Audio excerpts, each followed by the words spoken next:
Flat ఉంటే దాని మీద మీరు ₹1,00,00,000 అప్పు అడిగితే వచ్చి బ్యాంక్ వాడు చూసుకొని పోతాడా లేదా? అసలు ఐసిఐసిఐ బ్యాంక్ వాడు ఎవడన్నా వచ్చాడా ఈ భూమి మీదకి? ఈ భూమి కాడికి వచ్చిండా? ఈ భూమి నిజంగా టీజీఐఎస్ ఇదా కాదా అని చెక్ చేసిండా? ఏదీ జరగలేదు. కేవలం పేపర్లు, ఫోన్ కాళ్ళు, ఈమెయిల్లు, బ్రోకర్లు, కమిషన్లు, దందాలు, వాటి ఆధారంగా 10,000 కోట్లు ఇవాళ రాష్ట్ర ప్రభుత్వానికి ట్రాన్స్ఫర్ అయినాయి. ఈ 10,000 కోట్లు రేవంత్ రెడ్డి వాళ్ళ అబ్బనో కట్టడు. అల్టిమేట్గా ప్రభుత్వం కట్టాలి, ప్రజల పైసలు మళ్ళీ రేపు కట్టాల్సింది. రేపు వచ్చే ప్రభుత్వం మళ్ళీ మాదే. అవసరమైతే మరి మేము కూడా దీన్ని చూడాలి ఏం చేయాలో. అల్టిమేట్గా నేను అనేది ఏమంటే, ఈ అక్రమ లావాదేవీకి సంబంధించిన ఈ రుణం ఏదైతే వాళ్ళు ఉన్నారో బాండ్స్ రూపంలో తీసుకున్నారో, ఇది ప్రభుత్వం చేసిన అతిపెద్ద నేరం. 2 ప్రైవేట్ సంస్థలు కుమ్మక్కై సేకరించిన చేసిన ఆర్థిక దోపిడీ ఇది. దీని మీద ఒకవేళ కేంద్ర ప్రభుత్వం కనుక స్పందించకపోతే నేను నిర్దిష్టమైన ఆధారాలతో సహా, డేట్లతో సహా ఈ లెటర్ రాస్తున్నా. ఊరికినే ఏదో ఆషామాషిగా ఒక పేజ్ రాయడం లేదు, పూర్తి వివరాలతో రాస్తా ఉన్నాను. ఇప్పుడు నేను మీకు చెప్పినవి వాటికి పూర్తి స్థాయి బ్యాకింగ్తో సహా, డాక్యుమెంట్స్తో సహా రాస్తున్నా. ఒక అడవి నమ్మడమే నేరం అంటే, బ్యాంకులను మోసగించడం ఇంకో నేరం అంటే, కాని భూమిని తమది కాని భూమిని అమ్మడం ఇంకో నేరం అంటే, ప్రజల డబ్బును కూడా దోచుకున్నారు. ఇప్పుడు ఈ వచ్చిన 10,000 కోట్లు ఏం చెప్పారు? దీని ద్వారా పేపర్లో లీకులు ఇచ్చినారు, వాళ్ళ పేపర్లలో రాయించినారు, మొత్తం రైతు బంధుకు పెడతాం. పాపని అదన్నా చేసిండ్రా? ఈరోజు వరకు 5,000 కోట్లు కూడా దాటలేదు రైతు బంధు, అది కూడా చేయలేదు. మిగతా 5,000 కోట్లు ఎక్కడ పోయినాయి? మళ్ళీ మంత్రివర్గంలో ఉండే కాంట్రాక్టర్లు, వాళ్ళ అనుయాయులు, వాళ్ళ కమిషన్లు, మళ్ళా డబ్బులు దండుకోవడం, కమిషన్లు దొబ్బడం తప్ప చేసింది ఏమీ లేదు. This is such a big fraud. If this is not dealt with seriously right away, this has the ability to destroy a bank called ICICI and its credibility forever. దీని ఇన్వెస్టిగేషన్ చేయకపోతే ఆర్బీఐ కనుక ఖచ్చితంగా ICICI bank credibility ఇప్పటికే ఒకసారి దెబ్బతింది, మళ్ళీ ఒకసారి దెబ్బతింటుంది. నేను ఇంకొక మాట కూడా చెప్తా ఉన్నా. నిజంగానే మాట్లాడితే తెల్లారలేస్తే బీజేపీ నాయకులు మాట్లాడుతూ ఉంటారు, ఏదో బీఆర్ఎస్, కాంగ్రెస్ వీళ్ళంతా ఒకటే అని ఒకటి మాట్లాడతాడు. నేను బీజేపీ నాయకత్వాన్ని అడుగుతున్నా. నేను అనుకుంటా ఉన్న ప్రధానమంత్రి గారికి లేదా ఫైనాన్స్ మినిస్టర్కి తెలియకుండానే జరిగిందని నేను అంటా ఉన్నా. I would like to give them the benefit of doubt. వాళ్ళకి తెలియకుండానే ఈ కింది లెవెల్లో బీజేపీ ఎంపీలుగా ఉన్న వాళ్ళు కొంతమంది చేసిన వ్యవహారం, వాళ్ళు బ్యాంకులను మేనేజ్ చేసి చేసినారని నేను అనుకుంటా ఉన్నా. ఒకవేళ నిజంగానే బీజేపీ సిన్సియర్గా ఉంటే, కేంద్ర ప్రభుత్వానికి చిత్తశుద్ధి ఉంటే, ఈ విషయంలో నేను స్పష్టంగా డిమాండ్ చేస్తూ ఉన్నా, వెంటనే ఇన్వెస్టిగేషన్కి ఆదేశించండి.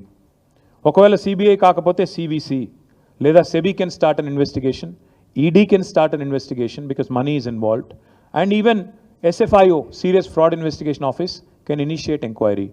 ఇందులో ప్రతి ఆధారం ఇప్పుడు నేను చెప్పింది మీకు దొరుకుతుంది. ఇందులో ఏం కూడా పబ్లిక్ డొమైన్లో ఆల్రెడీ ఉంది. It's a matter of stitching it up.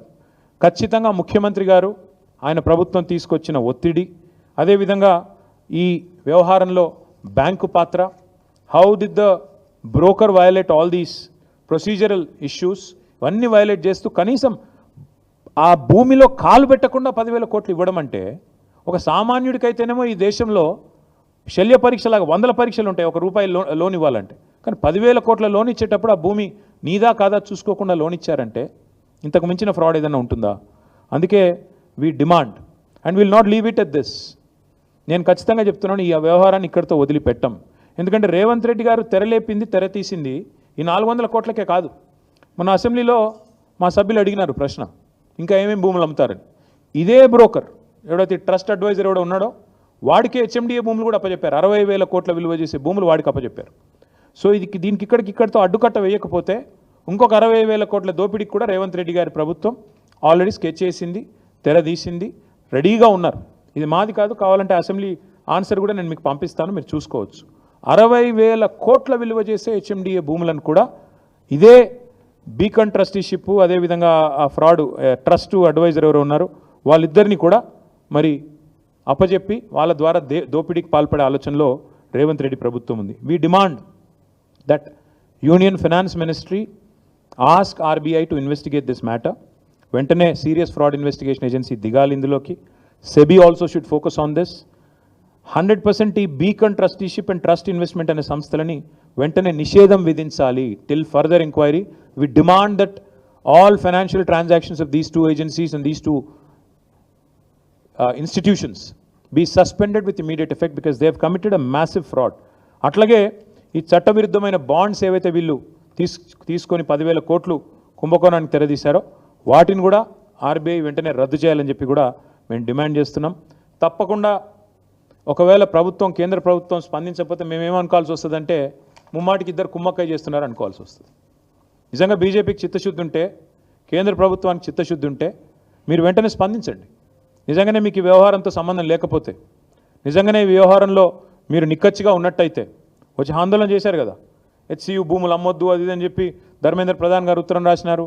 తర్వాత ఏబీవీపీ వాళ్ళు గొడవ చేశారు. తర్వాత ఎమ్మెల్యేలు కూడా అరెస్ట్ అయ్యారు బీజేపీ వాళ్ళు. మరి if you are serious then immediately call for an enquiry. లేకపోతే ప్రజలు ఖచ్చితంగా ఇద్దరు కలిసే చేస్తున్నారు ఇది అనుకునే ప్రమాదం ఉంది. అందుకే this letter details out everything. నేను బీజేపీ ఎంపీ గారు అంటున్నాను, పేరు చెప్పట్లేదని మీ వాళ్ళు కొంతమంది క్వశ్చన్ మార్క్ ఫేస్ పెట్టి